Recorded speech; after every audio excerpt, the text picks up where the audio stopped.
बंगाल में विधानसभा चुनाव चरम पर है। वोटिंग 2 चरणों में होगी, एक 23 अप्रैल और दूसरा 29 अप्रैल में।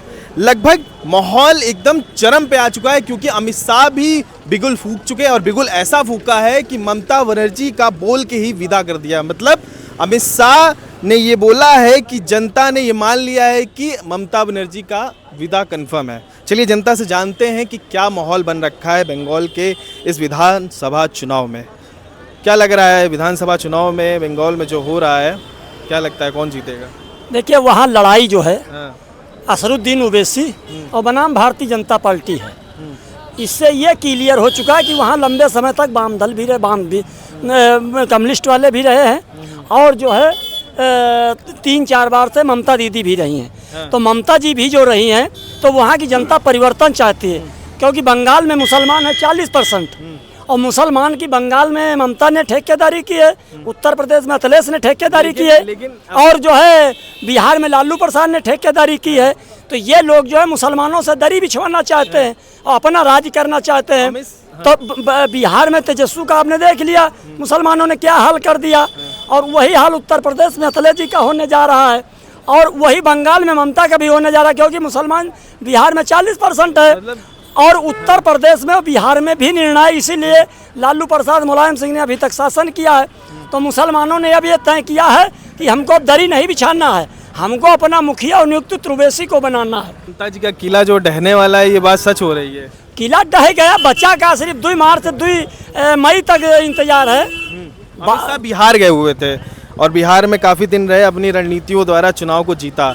अब 15 दिन के लिए बंगाल गए हुए हैं। क्या लग रहा है, क्या कौन सी रणनीतियाँ पार्टियों के लिए है? क्योंकि बड़े बड़े मोर्चे पे बड़े बड़े चेहरे बीजेपी निकाल के भेज रही है वहाँ प्रचार के लिए। योगी आदित्यनाथ गए हुए हैं प्रचार करने। फिलहाल के लिए 2 सीटों पे अपना जाकर भाषण दिया, लोगों को अपना, जनता को अपने उकसाया कि हाँ वोट किसको करना है। क्या लग रहा है बीजेपी ऐसे बड़े चेहरों को लाकर चुनाव जीत रही है? देखिए भारतीय जनता पार्टी जो है, चाहे अनुसूचित जाति हो, चाहे ओबीसी हो, चाहे एससी हो, चाहे माइनॉरिटी हो, सबको खुश रख के चल रही और सबके विकास और सबके विश्वास की, सबके साथ सबके विकास, सबके विश्वास, सबके प्रयास की बात कर रही, सबके हक अधिकार की बात कर रही। और भारतीय जनता पार्टी से ही है क्योंकि हुमायूं कबीर जो इनके ओवैसी साहब के साथ जुड़ गए। यही सवाल मेरे पास वापस आएगा, यही सवाल आएगा। आपको क्या लगता है बंगाल में क्या चल रहा है इस टाइम? ऐसा है, बंगाल में ममता बनर्जी किला बहुत मजबूत है। ममता ने वहाँ जनता के लिए काम किया है। भाजपा को लोग वोट क्यों दें? भाजपा ने कोई काम नहीं किया, जहाँ जहाँ उनका राज्य वहाँ कोई काम किए नहीं। यहाँ 10 साल चल रहा है ग्राम साल, एक इंडस्ट्रियल लगी नहीं। बंगाल में 10 साल में क्या किया इन्होंने? जब हारते हैं फिर भागाते हैं, तो कार्यकर्ताओं को कुटाई होती है, बोलते नहीं ये लोग। इसलिए वहाँ की जनता बीजेपी को बिल्कुल पसंद नहीं कर रही। यूजीसी ला करके वहाँ के जो सवर्ण वोटर थे हक गए यूजीसी से। जो सरकार ने यूजीसी लाई ना, उनकी ऐसी हालत खराब होगी कि जिंदगी में सोचे नहीं होंगे। अच्छा भाई, यूजीसी से अमित शाह तो उन्होंने बोल दिया है कि जनता मान चुकी है, किला ढह जाएगा ममता बनर्जी का। अरे नेता अमित शाह बिहार में भी गए हुए थे ना, वहाँ भी बिहार गए, बीजेपी जीत गए, एनडीए की जीत हुई और अब वहाँ जाकर क्या करेंगे? बेटा बिहार में जो जीत हुई तो लोग, वहाँ के लोग बता रहे हैं धांधलीबाजी से जीत हुई है। हाँ, ये भी एक सवाल है कि वोट चोरी भी तो सामने आ रहा है। हाँ। क्योंकि ममता बनर्जी भी ईडी इलेक्शन कमीशन को ले जाकर SIR को लेकर सवाल उठा रहे हैं, खुद कोर्ट गए हुए हैं वो लोग। ऐसा है, ममता के सामने इनका चल नहीं पाएगा। ममता बनर्जी जो है वो काम करती है, काम करने वाली नेता है, जनता जुड़ी हुई है। कमीशन को आप भी गलत समझ, भाई इलेक्शन चोरी लगो, इलेक्शन कमीशन वोट चोरी हो रही है। TN शेषन जी थे। अगर इलेक्शन का कमीशन निष्पक्ष रहेगा तो कोई उंगली नहीं उठाएगा। आप निष्पक्ष नहीं रहोगे तो उंगली उठाएंगे। ये तो इलेक्शन कमीशन को चाहिए ना कि हमारे ऊपर लोग उंगली क्यों उठा रहे हैं। इसलिए कहीं न कहीं गड़बड़ियां है। यही जो ईवीएम का बार बार सवाल उठाते हैं, तो यही जो है कांग्रेस पार्टी और समाजवादी पार्टी और जो है तुम्हारे लालू जी और ममता जी सब लोग गठबंधन में थे जब ईवीएम आई है। तो ईवीएम तो आप लोग ही लाए हो। जहाँ ये जीत जाता है ईवीएम सही और जहाँ ये हार जाए विपक्ष वाले, वहाँ ईवीएम खराब। तो इन लोगों की जो है सोच में खोट है। हुमायूं कभी जो है बड़ी जिम्मेदारी, बड़ी ईमानदारी से चुनाव लड़ रहे हैं और 40% मुसलमान ने तो बाबरी मस्जिद का नींव रख दिया है। यही इसी मुद्दे पे लग रहा है चुनाव लड़ा जा रहा है। इसी मुद्दे पे नहीं, वहाँ विकास के आधार पे, क्योंकि ओवैसी साहब पढ़े लिखे हैं, ओवैसी साहब गंवार नहीं हैं। अब आपको क्या लग रहा है बंगाल में विधानसभा चुनाव चल रहा है क्योंकि ओवैसी और हुमायूं कबीर भी IM दोनों गठबंधन कर चुके हैं और हुमायूं कबीर क्या कहते हैं, बाबरी मस्जिद का मुद्दा उठा के अपना चुनाव लड़ रहे हैं। बीजेपी, अमित शाह, योगी जी, बड़े बड़े चेहरे जाकर प्रचार कर रही है। क्या लग रहा है वहाँ पे चुनाव का माहौल कैसा बन रहा है? देखिए, चुनाव का माहौल जहाँ जहाँ भी बीजेपी की सरकार है वहाँ वहाँ विकास हो रहा है। उस विकास को देखते हुए बंगाल भी इस बार जो है कह रहा है कि हम पिछड़ेंगे नहीं विकास के लिए। क्योंकि आज के पहले जब भी जो है कोई अगर हमारे घर से निकलता था, आपके घर से निकलते थे लोग जाते थे तो लोग बस खाली सिर्फ यही कहते थे कहाँ जाना है, कहते थे कलकत्ता चलेंगे। कहाँ करने? कलकत्ता में कल कारखाना है, कलकत्ता में चलेंगे तो हमारे परिवार का जो विकास होगा, वहाँ से हम कमाएंगे। हमारे यहाँ से भी हमारे बाप दादा, हमारे चाचा चाची आजा भी गए हैं, वहाँ पे रहे हैं। आज की स्थिति क्या हो गई है कि वहाँ पे बंगाल में आज की स्थिति है न एक करे कल है, न कारखाना है, सभी लोग बंद करके बैठे हुए हैं, किसी के पास कुछ नहीं है। आज लोग नहीं कहते हैं जाने के, आज लोग कहते हैं दिल्ली चलो, बम्बई चल जाओ, यहाँ चल जाओ, लेकिन कलकत्ता मत जाओ भैया। कलकत्ता जाओगे मुझे डर का माहौल, डर का माहौल है। अच्छा। डर का माहौल है वहाँ पे। ऐसा क्यों माहौल क्यों बन रखा? दीदी ने माहौल बनाया है, बढ़ा के रखा। दीदी ने ममता बानो करके कही जाती हैं, वो जो है कि कभी ममता दीदी नहीं कही जानी चाहिए थी, लेकिन उनको कहना भी। किन लोगों के बीच, किन समूहों के बीच में, किन समुदायों के बीच में ये डर? जो रोहिंग्या मुसलमानों को लिया कर इन्होंने बसा दिया है, उसी की डर है, ये डर है, उसी की डर है। अब उसी की वजह से होता जा रहा है सब। इस बार ममता दीदी को जाना है, विपक्ष का नेता भी नहीं बन पाएंगी वो। शाह ने जो कहा है कि जनता ने मान लिया ममता जी का विदा होना है। हाँ, विदा होना तय है। जो लाखों की करोड़ों की संख्या में जो भीड़ लग रही है, वो आज बता रही है कि हम ये करोड़ से निकलते हैं लोग, तो पूरी भीड़ हो जाती है। इसीलिए हो जा रही है कि जो इस बार परिवर्तन करेंगे। उसके पहले 1 सीट रहती थी, 2 सीट रहती थी। अगली बार स्थिति हुई थी 100 सीटें ऐसी थी जो कि 200, 300, 400, 500, 1000 वोटों से हारी हुई थी। इस बार वो चीज़ें रहेगी नहीं। तो मतलब कौन जीत रहा है इस बार? बीजेपी की सरकार बनने जा रही है। सुधांशु अधिकारी जो है वहाँ पे मुख्यमंत्री बनने जा रहा है, शपथ लेंगे 4 तारीख के बाद। मैं ये कह रहा हूँ कि अब वहाँ पे स्थिति क्या बन रखी है कि अगर बीजेपी वहाँ जीतेगी तो उसको माना जाएगा कि वोट चोरी करके जीते, क्योंकि बिहार में भी जीती तो वोट चोरी का, क्योंकि तमाम पार्टियां यही आरोप लगा रही है, बीजेपी समेत कई जितने भी लेफ्टिस्ट और हैं वो सब आरोप लगातार यही लगा रहे हैं कि वोट चोरी करके बीजेपी जीतेगी अगर जीतना होगा तो। क्या देखिए, इस चीज़ को तो मतलब क्या कहा जाए, अगर कहा भी जाए तो वो एक वो बोलेगा जुमला हो रहा है, ऐसी बात कर रहे हैं। लेकिन ये तो सत्य है कि जो चीज़ किया जा रहा है, मान लीजिए अभी सारे जो भी मान लीजिए ममता बनर्जी जी को अभी ये बानो बोल रहे हैं, अब वो बनर्जी हैं, ब्राह्मण हैं, एक तरह से बनर्जी तो बंगाल में ब्राह्मण होते हैं, अब ये बानो बोल रहे हैं तो किसी को कुछ भी कहा जा सकता है।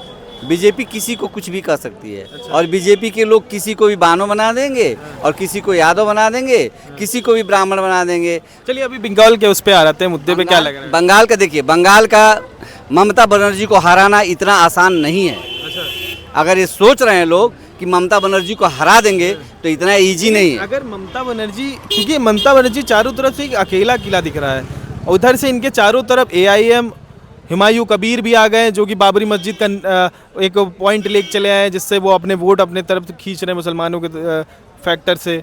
और अमित शाह भी वहाँ पहुँच गए, योगी आदित्यनाथ भी बड़े चेहरे तरह से पहुँच गए वहाँ, चुनाव में भाषण दे रहे, बहुत चमखम जोर से मोर्चे संभाल रहे हैं वहाँ पे। ये लोग सारे लोग लग जाएंगे सर। एक व्यक्ति को नोचने के, देखिए एक सवर्ण को नोचने के लिए ये सारे लग गए हैं। उसी तरह से ये सवर्ण कौन? वो ममता बनर्जी को नोच डालेंगे, कौवा जैसे नोचेंगे। जिस तरह से चारों तरफ से पड़ जाएंगे ना कि वो पागल होकर घूमती जा जाएंगे वो, और वहाँ पे वो अपना दमखम दिखा के जीत जाएंगे जी। लेकिन उनको चाहने वाले लोग, उन्होंने बंगाल के लिए काम किया है, 3 बार से मुख्यमंत्री रह चुकी हैं।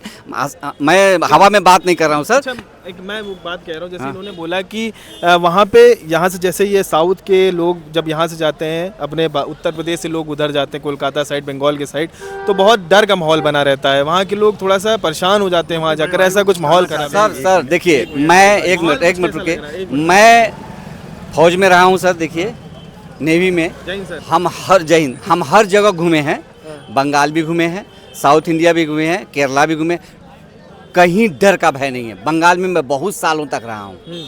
आप क्या सोच रहे हैं? डर जानते किससे है?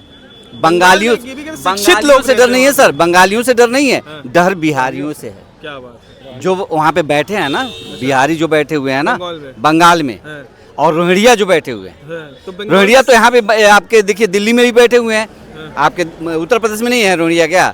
कहाँ नहीं है? काहे केवल बंगाल का नाम ले रहे हैं? अगर भगाना है तो हर जगह से भगा दीजिए उन लोगों को। बगावत क्यों करनी है? हाँ, भगाइए। अगर आपको बंगाल से भगाना है तो वहाँ से भी भगा दीजिए, दिल्ली से भगा दीजिए, हर जगह से भगा। वो हर जगह बैठे हुए हैं। आप बंगाल का नाम इसलिए ले रहे हैं बार बार क्योंकि वहाँ चुनाव है। आप वहाँ इसलिए आप बंगाल को टारगेट कर रहे हैं, विधानसभा चुनाव। लेकिन बंगाल में आप जाएंगे, आप जाइए, देखिए बंगाल में आप कभी भी किसी भी रात को की क्या बात बोल रहे हैं, ये भी बात क्या बोल रहे हैं? ये भैया से पहली बात तो ये कहना चाहते हैं हम हैं कि जो आप कह रहे हैं कि जो है कि हम भाजपा के लोग हैं, हम न भाजपा के हैं, न सपा के हैं, न बसपा के, काम पब्लिक बन के खड़ा है इस समय। इसलिए हम कहना चाहते हैं डेली की डेली हत्याएं हो रही, वो कहाँ से हो रही है? किसी का हत्या और किसी के बलात्कार हो जा रहा है, किसी को घर से उठा लिया जा रहा है, किसी को मार दिया जा रहा है, बीच चौराहे पे मार के टांग दे रहे हैं।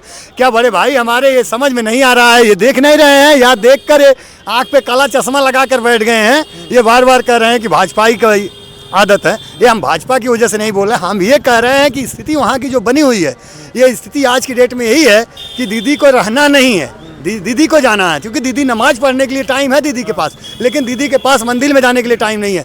दीदी कहाँ की दीदी है? हम तो ब्राह्मण की हम पूजा करते हैं, लेकिन वो ब्राह्मण हो तब तो। लेकिन अभी ममता बनर्जी हनुमान जन्मोत्सव में अपना रैली निकाली थी शायद। अगर नहीं इनको दिखाई दे रहा है तो कहाँ नहीं हत्या हो रही है? हम कह रहे हैं एक दिखा रही है, 100 कर रही है, उसमें नहीं दिखाई दिखावटी कर रही है मतलब। अब लोग अब ऐसी बात कर रहे हैं, ऐसी बात मत करिए। अगर बात कर रहे हैं तो बात सही करिए। अच्छा, ये सब छोड़िए, अब समय बहुत ज्यादा हो गया, समय बहुत ज्यादा हो गया। मैं कह रहा हूँ क्या लग रहा है कौन जीतेगा? देखिए इस समय अगर माहौल देखा जाए, माहौल अगर देखा जाए तो मैं ये नहीं कह सकता हूँ कि ममता बनर्जी जीत जाएंगी, भाजपा ही जीतेगी, इसमें कोई डाउट नहीं है। भैया ने मान लिया, अब मुझे कुछ कहने का नहीं है। हमारे बातों को जो भैया ने स्पष्ट कर तो दिया। ये आपने सुना जनता के फिलहाल के लिए यहाँ पे रुख जो दिख रहा है, जनता भाजपा की तरफ भी दिखा रही है, लेकिन ममता बनर्जी भी अपना जोर लगा रही है। फिलहाल के लिए 4 मई के लिए छोड़ देते हैं ये सारी बातें, क्योंकि गिनती वोटिंग की उसी दिन होनी है। और ऐसी ही न्यूज़ के लिए मेरे साथ बने रहिए। संवाद लाइव सिद्धार्थ।